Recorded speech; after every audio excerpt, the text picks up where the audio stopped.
Bonjour à tous, bienvenue sur le média Agisseur, le média qui met en avant la nouvelle génération qui agissent dans l'entrepreneuriat, dans le sport, dans leur passion ou dans la vie de tous les jours. Aujourd'hui, nous allons accueillir Kylian Chantreau, un coach sportif de haute qualité qui a récemment ouvert sa salle de sport sur Paris. Sans plus attendre, générique.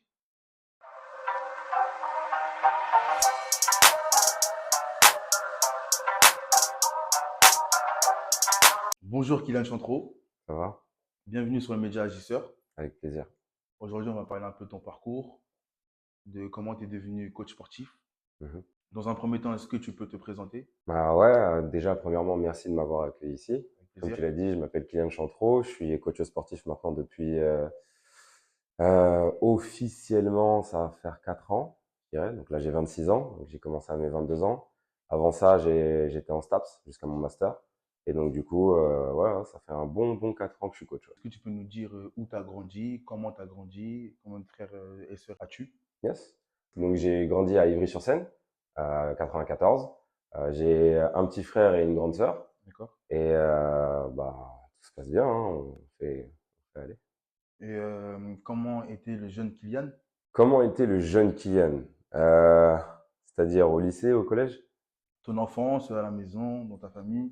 Alors j'étais hyper actif. J'ai touché à presque tous les sports, du hand, du judo, le ski, de l'escalade. J'ai fait quoi d'autre? En fait, j'ai fait presque tous les sports, du basket, du hand, sauf le foot. D'accord. Ouais, ça m'a jamais chauffé. Mais ouais, j'étais hyper actif. Donc, je faisais tout et n'importe quoi et ça m'a amené là. Quelle étude fais-tu? Alors, du coup, là, j'ai arrêté mes études parce que, enfin, je les ai surtout finies. D'accord. Donc j'ai fini mon master, préparation physique et préparation mentale, au STAPS de Créteil. Et après, j'ai ouvert ma salle il y a maintenant un an, le 2 mai. Ok. Alors avant qu'on parle de ton ouverture de salle de sport, Hmm. est-ce que tu peux nous dire ton parcours jusqu'à quand tu décides réellement de te mettre dans le sport?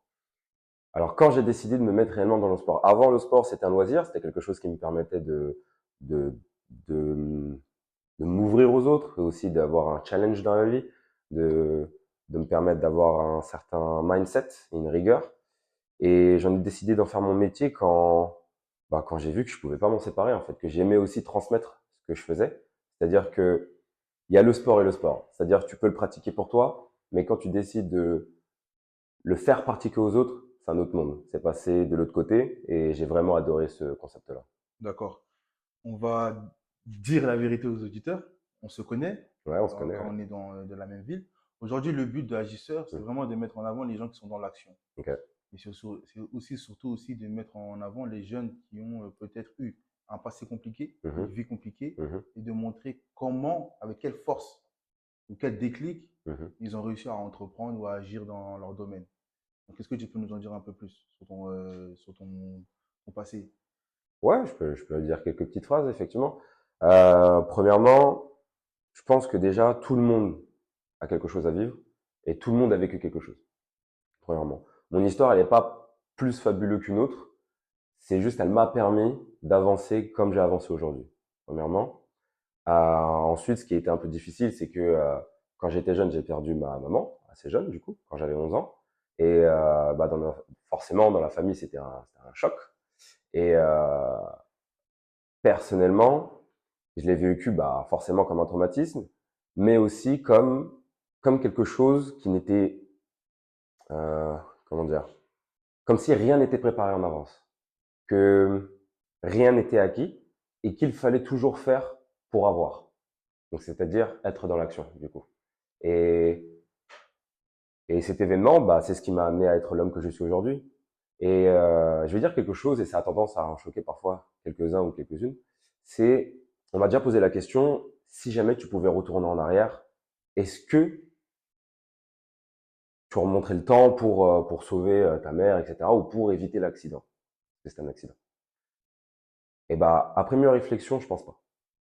Après mieux réflexion, je pense pas parce que je sais pas quel homme j'aurais été. Je sais pas comment j'aurais fini. Je sais pas qu'est-ce que j'aurais fait si elle avait été encore là. Parce que aujourd'hui, je suis ici grâce à ce que la vie m'a appris. Je suis ici parce que la vie m'a montré que il faut se battre pour avoir ce qu'il faut, pour avoir ce qu'on veut surtout. Et il faut avoir assez de recul et de rigueur pour pouvoir se le permettre. Donc, ouais. Un très très beau message d'espoir que tu donnes à la nouvelle génération. Mais si je reviens un peu en arrière, Mmh. tu apprends que ta mère est décédée. Mmh. Quand tu l'apprends, Mmh. quelle est ta réaction? À ce moment même, là, comment ça se passe? Parce que tu m'as dit que tu as une grande sœur et un petit frère. Mmh. Comment tu arrives à gérer tout ça? Ton père est là, ton père est pas là. Alors, alors, à 11 ans, j'ai rien du tout. À 11 ans, j'ai rien du tout, et pour mon petit frère encore moins. Il a 1 an et demi de moins que moi. À cette époque-là, il avait 9 ans, 10 ans. Donc, on gère pas. On sait pas ce qui se passe. On comprend pas vraiment. Déjà, on comprend pas l'information. C'est ma sœur et ma tante qui viennent nous voir, et ma sœur en larmes, ma tante choquée, qui nous disent, bah voilà, les petits, euh,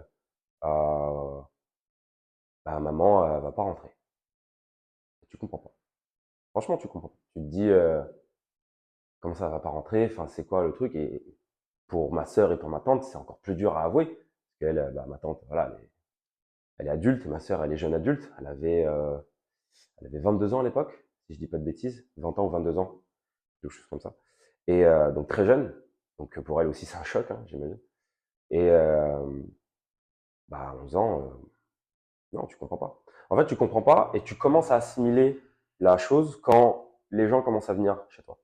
C'est-à-dire que je vois les parents de mes meilleurs potes venir, je vois les amis de ma sœur, les parents des amis de ma sœur. Plein de gens, je vois tout d'un coup énormément de monde juste après cette nouvelle. Et moi, je comprends toujours pas ce qui se passe. Je me dis, euh, ouais, elle me dit, elle rentre pas tout de suite. Ma maman, elle est plus là, elle est décédée. Mais qu'est-ce que ça veut vraiment dire le mot décédé? Et pour ma part, parce que je parlerai pas au nom de ma sœur et mon frère, Mhm. même si j'imagine un petit peu ce qu'ils ont vécu, euh, c'est quand tu vas te coucher le soir et que tu as envie d'aller la voir, mais elle est pas là. Un soir, 2 soirs. Au bout d'un moment, tu te dis, en fait, elle est vraiment pas là. Et en fait, c'est sur la longueur. Quand tu dis, là, je me sens seul, ah, je vais parler à maman. Non, tu veux pas. Ah, tiens, j'aimerais bien un de ces gâteaux qu'elle faisait à l'époque. Ah bah non, elle peut plus le faire parce qu'elle est pas là. Et c'est ça, en fait, là où tu te rends compte qu'elle est vraiment plus là, c'est quand tous les petits plaisirs du quotidien, bah, on te les a enlevés. Donc c'est là où tu te rends compte qu'en fait, le mot décédé, c'est ne plus profiter de la personne et des joies que tu pouvais avoir avec elle. D'accord. Et maintenant, on sait que quand on perd, par exemple, un père, Mhm, c'est que toi, tu m'as dit que tu es le premier garçon. mhm. Est-ce que déjà ton père était là? Alors, mon père, faut savoir que bon, comme plein de familles, il y a eu des choses, voilà, chacun son histoire. Mon père, en, en soi, il nous a quand même soutenus, il était là, mais c'est quand même notre sœur qui a pris la relève derrière. C'est elle qui a décidé d'élever mon petit frère et moi, bah, jusqu'à aujourd'hui. Et bah déjà, je leur suis reconnaissant comme jamais. Je pourrais mourir pour mon frère et ma sœur, clairement. Et mon père, en soi, il avait ses problèmes de son côté, et du coup, il a laissé ma sœur gérer. Mais sinon, on a de très bons rapports, et voilà. Mais il a fait ce qu'il pouvait. Donc tu lui en veux pas. Non, je n'en veux pas à mon père. Chacun fait ce qu'il avait pu à ce moment-là, et, et c'est tout. Donc du coup, à ce moment-là, tout d'un coup, tu as des responsabilités qui viennent à toi. Est-ce que tu prends entre guillemets, ton rôle de grand frère à cœur? Alors, des responsabilités. Effectivement, Parce quand qu'Harry, elle a arrêté de la vie. Ça veut dire que ton père est là, mais pas là. mhm, Ta mère n'est plus là. Donc mhm, ta sœur, elle est seule mhm, pour s'occuper de toi mhm, et ton petit frère. mhm. Comment ça se passe, cette vie-là? Alors, je veux quand même pas oublier certaines personnes. Il y avait ma tante, qui nous a beaucoup aidé, quand même. Il y avait ma grand-mère, même si elle habitait dans le sud, elle a essayé d'aider un maximum ma sœur, notamment sur des conseils, parce que bah, une grand-mère, bah, elle a élevé ma mère, forcément, donc elle sait comment un peu élever des enfants, même si c'était un peu loin. Euh, et au niveau je sais plus comment tu l'as dit, au niveau Les des responsabilités du coup. responsabilités, comme j'ai dit, à 11 ans, la seule responsabilité que tu peux avoir, c'est essayer de vivre avec. Voilà. Je pense qu'à 11 ans, c'est un peu ça que je me rappelle, c'est essayer de vivre avec cette nouvelle. Et ce que j'ai essayé de faire, c'est de me dire, bon, bah en fait, je suis le seul homme de la maison. Mon petit frère, il est là, mais en fait, je vais grandir dans un environnement où je vais devoir quand même assumer certaines choses. Sachant que dans la société d'aujourd'hui, on dit beaucoup l'homme ne doit pas pleurer, l'homme doit faire ça. En plus, surtout à 11 ans, c'est-à-dire il y a 15 ans de cela, on était vraiment dans l'homme, c'est comme ça, etc. Aujourd'hui, ça a un petit peu changé, mais voilà, je l'ai pris dans le rôle ouais, faut assumer quoi. Il faut faire les choses maintenant. Mais pareil, il n'y a pas de recul. Je me cherche encore. Je suis même pas dans l'adolescence encore. J'ai même pas atteint. Ouais, c'est ça. J'étais en cinquième. J'ai même pas atteint le lycée. J'avais même pas connu mon premier amour. J'avais rien. Je connaissais rien de la vie. Donc c'était un peu compliqué d'avoir des responsabilités en tant que telles. Mais en tout cas, tu te prépares à te dire que il va falloir faire les choses seul. Ouais, c'est Ok. ça. Et du coup, après, comment tu fais comment toi, ton petit frère, ta sœur, vous faites pour remonter la pente, vous reconstruire? Ça commence par quoi? Est-ce que tu te réfugies dans le sport du coup? Parce qu'on sait que maintenant, beaucoup de jeunes, quand ils perdent un de leurs parents, Mm, ça peut être compliqué. Ça fait un gros choc psychologique et mental. mm, Et parfois, les gens, ils vont chercher à avoir, du coup, sont perdus, mm, donc ils sortent dehors mm, et ils font des bêtises, etc. mm, Et moi, je veux que tu nous dises mm. comment tu as fait pour pas justement aller dans le côté obscur, Ouais, j'ai tu sais, compris. dealer, etc. J'ai compris. Alors, effectivement, cette reconstruction, elle est intéressante parce que déjà, tu la vois pas venir. Tu te reconstruis parce qu'il faut. Moi, je vois mon petit frère, je vois ce qui se passe autour de nous, je vois ma sœur, et ma sœur, elle a pris vraiment à cœur son rôle de grande sœur, mais en même temps de tutrice, mais en même temps de mère. Quand je vois un peu tout ça, sachant qu'avec ma sœur, on avait un problème de communication, c'est-à-dire que elle essayait de me dire des choses, mais de la mauvaise manière, donc moi j'interprétais mal, c'est-à-dire que j'avais un peu du mal à lui parler. Donc effectivement, je me suis énormément réfugié dans le sport. Et c'est ce qui m'a sauvé. Vraiment, c'est ce qui m'a sauvé clairement parce que j'aurais pu. J'entends, bah forcément, ma mère est décédée, donc déjà au niveau économique, c'est compliqué à la maison. En attendant les aides de l'État, etc. Bah, pendant une bonne année et demie, c'était les gens qui nous donnaient à manger. Donc des pâtes, du riz, juste de quoi manger, quoi, tranquille. Et c'est vrai que pendant un petit moment, c'était compliqué. Donc moi, j'entends ça, je vois qu'on a des problèmes d'argent, je vois qu'on a des problèmes de communication, je vois qu'à la maison, bah, c'est plus du tout pareil, il y a plus la même ambiance. Bah forcément, tu commences à te poser des questions, tu te dis comment je peux aider à ma façon. Donc oui, plus d'une fois, je me suis dit bah pourquoi pas gagner un petit billet à droite à gauche. Mais très vite cette idée m'est sortie de la tête parce que ce que je me rappelais de ce que ma mère aimait énormément, c'était le petit garçon que j'étais. Et j'ai eu l'impression que si je faisais ça, si j'allais dans les deals, etc., si je commençais à gagner de l'argent comme ceci, comme cela, ça n'allait pas lui faire plaisir. De là où elle est, ça n'allait pas lui faire plaisir. Donc je me suis dit, qu'est-ce qui ferait plaisir à ma mère? Bah, c'est les études, c'est être quelqu'un de bien, et d'essayer d'être quelqu'un de bien en tout cas, d'aider son prochain et juste de faire les choses correctement. Et c'est très bien que tu dis ça. Et qu'est-ce que tu pourrais dire à un jeune aujourd'hui qui est en train de surmonter une période difficile à la mort d'un proche, Mhm, et surtout de lui dire que ce n'est pas la solution, du coup, de pas aller dans le côté obscur, c'est-à-dire la mhm, rue, mhm, le deal, le vol, le braquage. mhm. Qu'est-ce que tu peux dire à ce jeune-là qui est perdu? Ce que je pourrais dire, c'est prends du recul, regarde ce qui se passe, prends ton temps, t'es pas pressé. Les idées que tu te mets dans la tête, elles sont pas forcément bonnes. Et c'est quoi qui est vraiment le plus important? C'est ça qu'il faut se poser comme question. J'entends beaucoup la phrase de ouais, mais il faut que je ramène de l'argent, ouais, mais c'est moi qui. Pas forcément. Pas forcément, vu ce que j'ai vécu, vu comment ça s'est passé, on a quand même la chance de vivre en France. C'est-à-dire qu'on a beau dire que là, en ce moment, avec les retraites, c'est le dawa, c'est compliqué, etc. Mais en vrai, quand tu es vraiment dans les problèmes, la France t'aide. La France te permet de pouvoir vivre quand même un minimum et, euh, et de permettre de t'en sortir. J'en suis la preuve. Moi, personnellement, aujourd'hui, je peux dire que je m'en suis sorti. Je m'en suis sorti. Euh, j'ai fait ce que j'avais à faire. J'ai continué à travailler. Et s'il y a une phrase que je pourrais dire, c'est t'as le choix. On peut pas dire que t'as pas le choix. Pas le choix. Tu peux pas dire non, mais je l'ai fait parce que c'est mort, il fallait que je le fasse maintenant. Non, c'est parce que c'était facile. La difficulté, on sent que c'est difficile quand on n'a pas la réponse. Quand on n'a pas la réponse, forcément, c'est difficile, comme un problème de maths. Mais quand tu commences à chercher vraiment ce que tu as besoin, ce que tu veux et ce qui va t'amener les bonnes choses, bah là, tu y arrives. Donc je dirais que ouais, t'as le choix au final. C'est très bien que tu mettes la France aussi en valeur. C'est important. Donc, du coup, tu es sur le chemin de la reconstruction. Mhm, Tu es dans le sport. Donc, mhm. tu choisis la filière STAPS. Ouais, ça. Quand est-ce que tu décides vraiment parce que en faisant STAPS, il y a différents métiers. Ouais. Quand est-ce que tu décides de faire coach sportif? Alors à la base, quand je suis entré en STAPS, c'était pour être prof de sport. Parce que bah quand j'étais au lycée, j'ai adoré le sport. Forcément, j'avais que des 19, des 20, donc je me suis dit, bon, je suis bon dans ça, autant aller dans ça.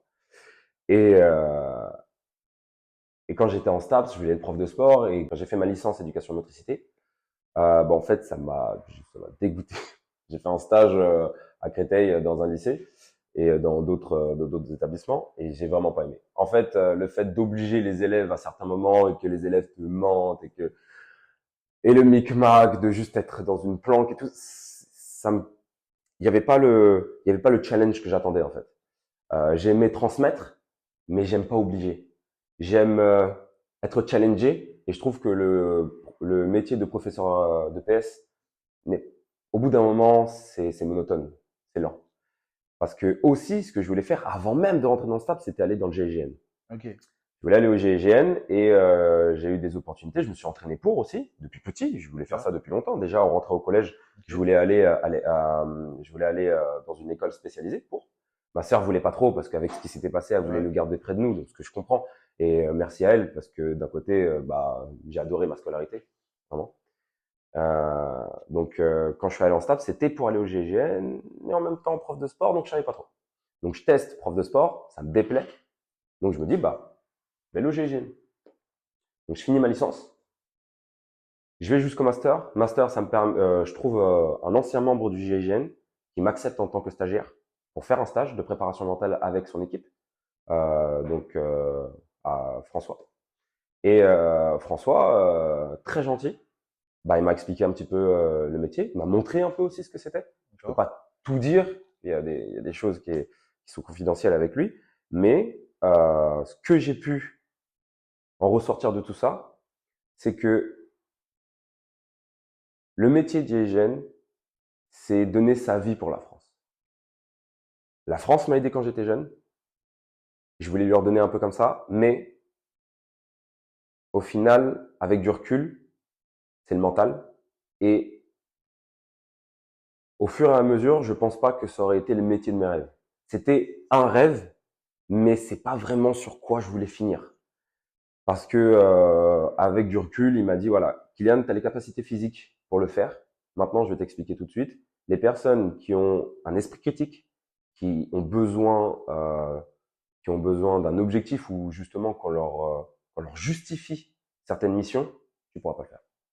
Parce que moi, Donc, je suis en, en grosso modo, Ghislaine, c'était un soldat, t'écoutes et t'obéis. voilà, c'est ça, c'est un peu ça. Et Bon, toi, tu n'étais pas prêt à tout. un, dans le sens où moi j'ai besoin de savoir ce que je fais. Je vais pas faire ça comme ça. Tu me demandes de mettre ma vie en péril. Ouais, mais c'est pas pour Il y a des raisons valables. ouais, voilà, il faut qu'il y ait des raisons valables. C'est pas pour des questions économiques ou politiques ou géopolitiques pour des présidents qui me connaissent même pas. Au bout d'un moment, je commençais à me séparer un petit peu de tout ça et je me suis dit ouais, j'ai fait mon stage, j'ai vu ce que c'était. Même si j'ai les capacités physiques pour, c'est plus trop ce qui m'anime. D'accord. Donc là, tu décides de t'orienter vers le coach sportif, donc C'est ça. coach privé. C'est ça. Avant ça, je suis allé en Afrique du Sud, 4 mois, pour améliorer mon anglais. D'accord. Et bon, en Afrique du Sud, c'était incroyable. C'est vraiment un pays extraordinaire. Et ça m'a permis de me ressourcer parce que je suis allé seul. Je voulais apprendre c'est quoi vivre seul dans un autre pays où j'avais aucun pied à terre. Donc je me suis fait des amis, j'ai commencé à parler anglais parce que j'avais pas le choix. Je parlais pas du tout anglais. Donc quand j'arrivais, je disais my name is.